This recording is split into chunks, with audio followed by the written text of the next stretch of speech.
Now we're going to microwave a baked sweet potato. First wash and scrub the potato.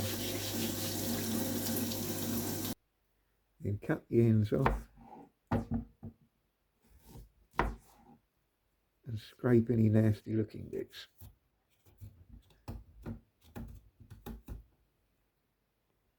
Which may mean most of it.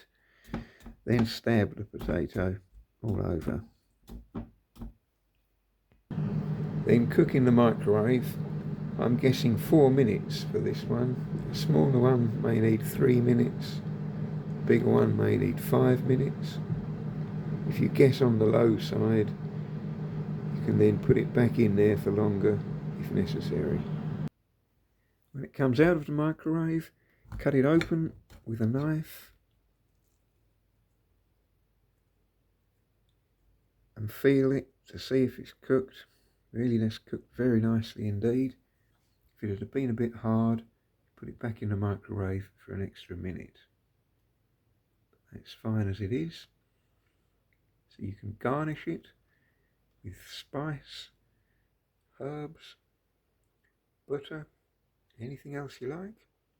If you want to be pure and simple, you just eat it straight off as it is.